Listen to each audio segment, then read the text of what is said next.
Hello दोस्तों। आज हम लोग सामान्य ज्ञान के मोस्ट इम्पॉर्टेंट एमसीक्यू सीरीज का सेट 10 लगाएंगे। कुछ ऐसे क्वेश्चनों के साथ जो एग्जाम्स में बार बार आते रहते हैं। तो चलिए शुरू करते हैं। अगर शुरू करने से पहले आपको बता दूं कि अगर आपने पहले के सेट्स को नहीं देखा है तो आप प्लेलिस्ट में जाकर उसे देख सकते हैं। तो चलिए शुरू करते हैं आज का मोस्ट इम्पॉर्टेंट एमसीक्यू सीरीज। तो आज का 51वां क्वेश्चन है, अनंतनाग झील किस राज्य में स्थित है? तो अनंतनाग झील जम्मू कश्मीर में स्थित है। आप पहले वीडियो को रोककर खुद आंसर दें, उसके बाद आंसर को देखें। वास्को डिगामा भारत में कब आया था? तो वास्को डिगामा भारत में 1498 में आया था। ऑप्शन डी सही है। यूएई यूएई की पहली महिला अंतरिक्ष यात्री के रूप में निम्न में से किसे नामित किया गया है? तो इसका आंसर है ऑप्शन बी, नोरा अल मातरूसी। चिल्का झील किस राज्य में है? तो चिल्का झील उड़ीसा राज्य में है। Option D. निम्नलिखित में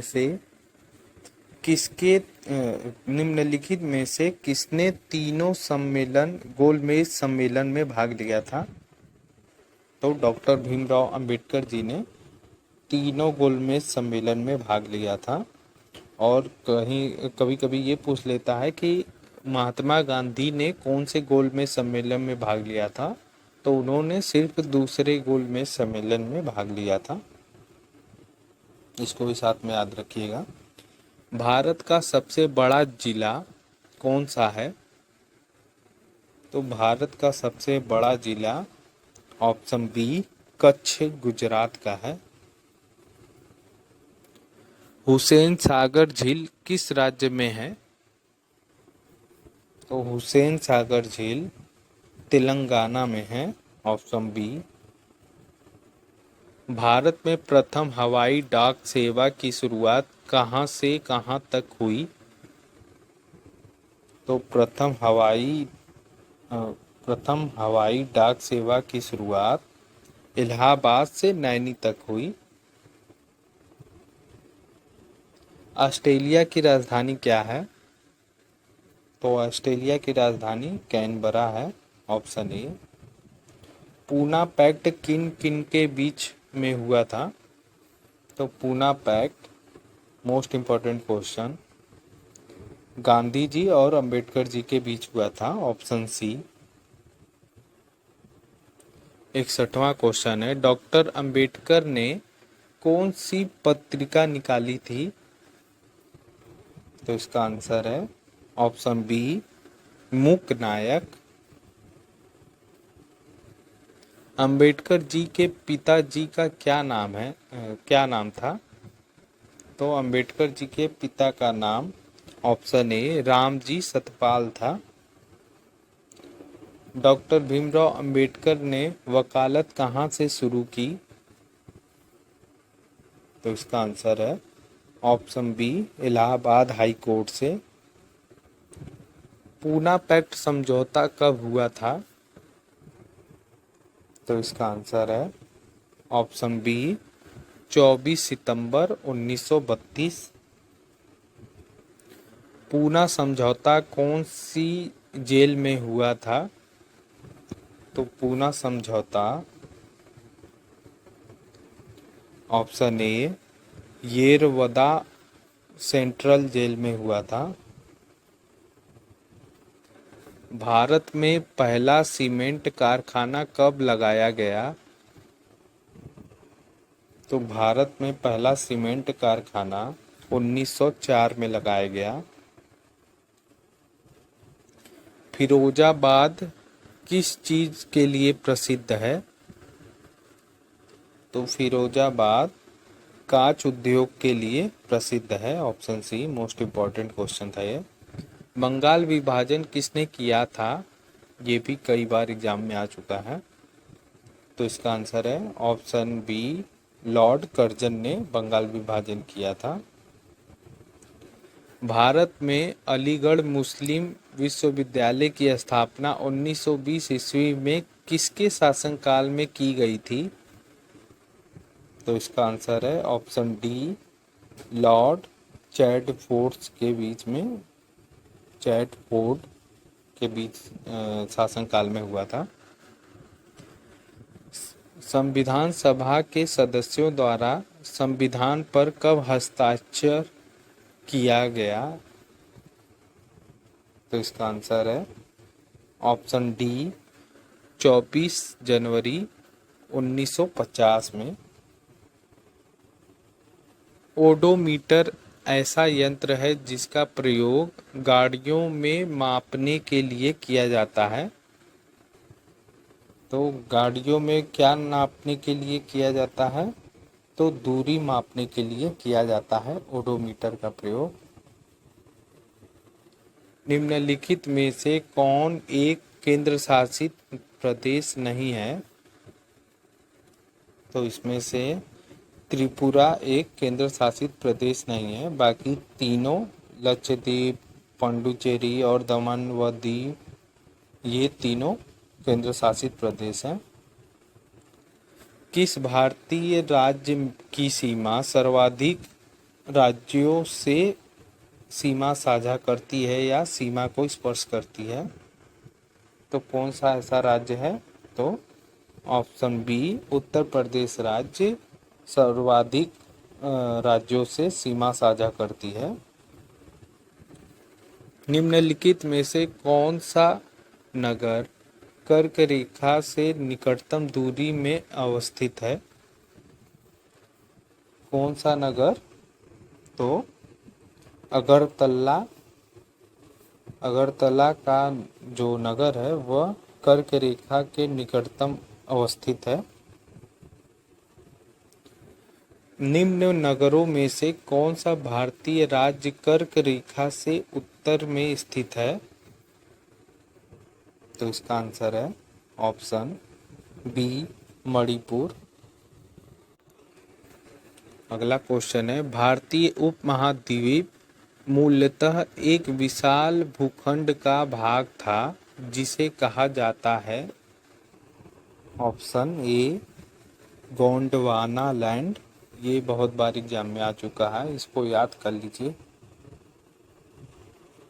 पीर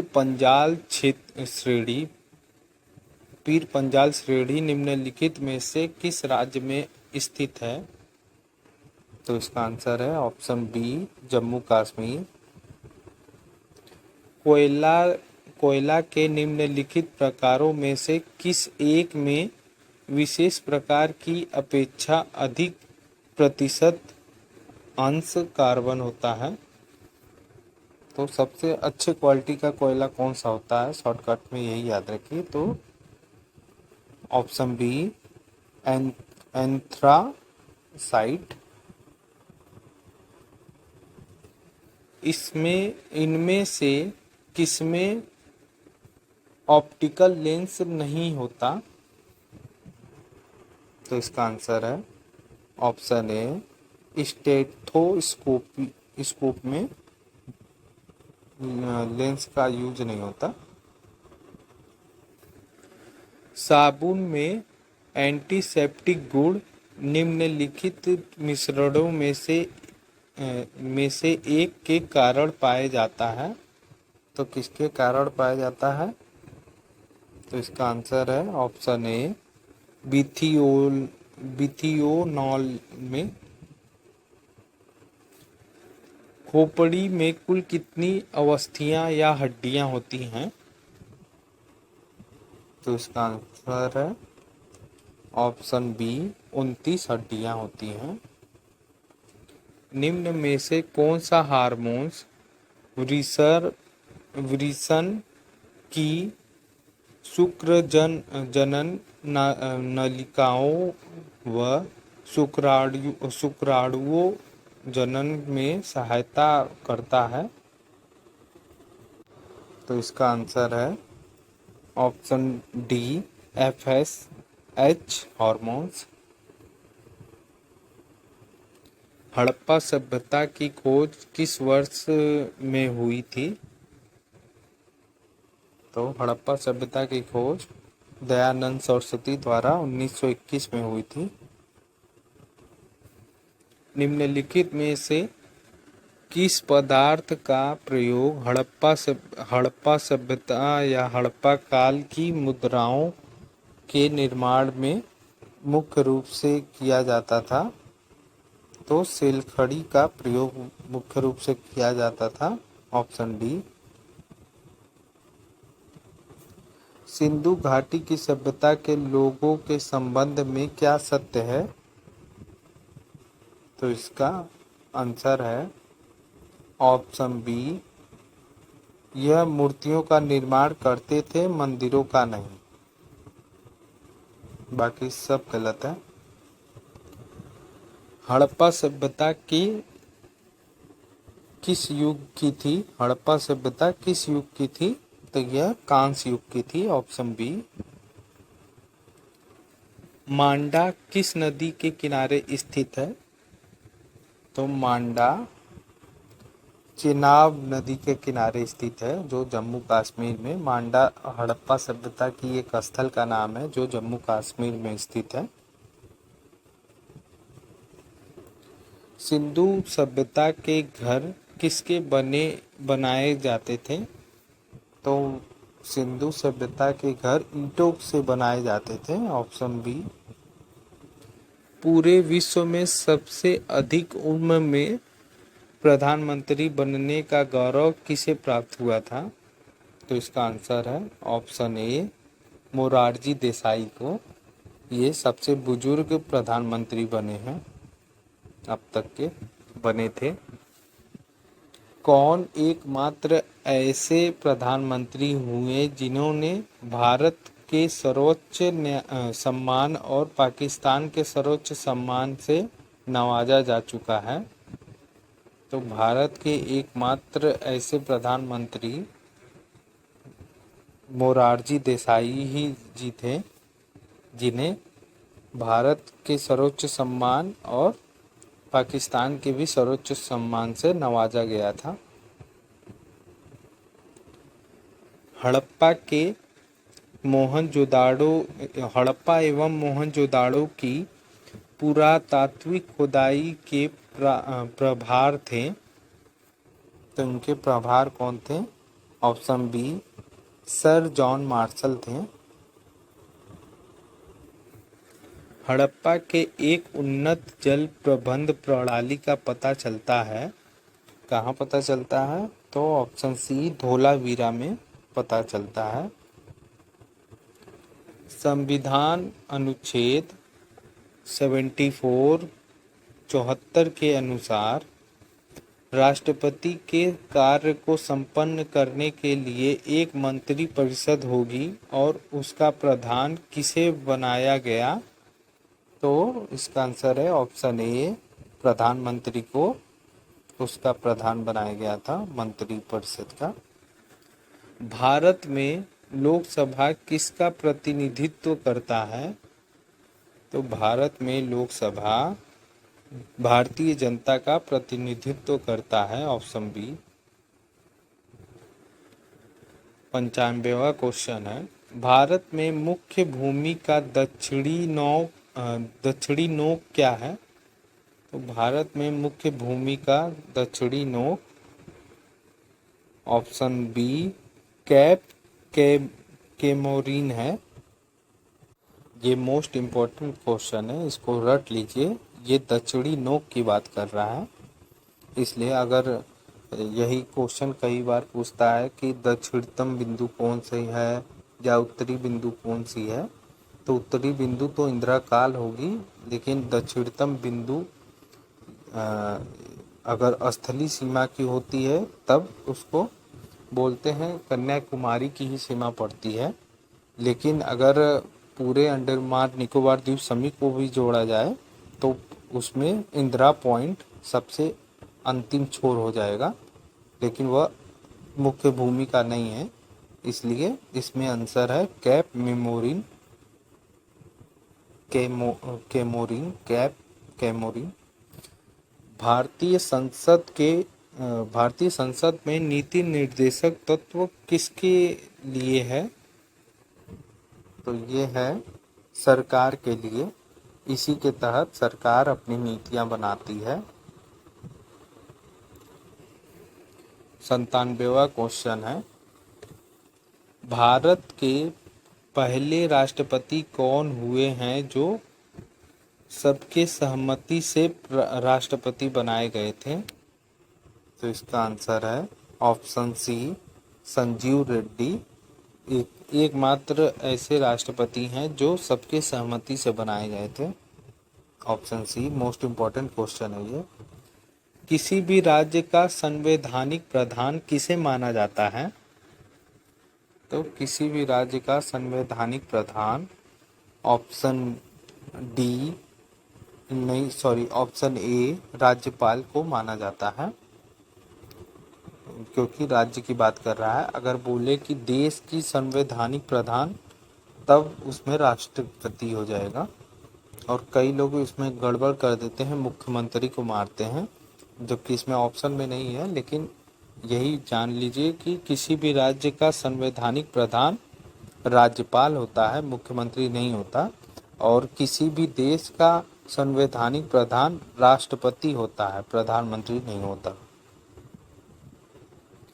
राष्ट्रपति द्वारा भारतीय संविधान में संसद में कितने लोगों को मनोनीत करने की व्यवस्था की गई है? तो राष्ट्रपति द्वारा टोटल 14 लोगों को मनोनीत करने की व्यवस्था दी गई है, जिसमें से 12 राज्यसभा से मनोनीत किया जाता है, राज्यसभा में से, और 2 लोकसभा में से। कभी कभी ऐसे ही पूछ लेता है, लोकसभा में से कितने मनोनीत करता है राष्ट्रपति। तो इस तरह आप याद रखिएगा। निम्नलिखित में से राष्ट्रपति किसकी नियुक्ति नहीं करता? तो इसमें से मुख्यमंत्री की नियुक्ति राष्ट्रपति नहीं करता, वो राज्यपाल करता है।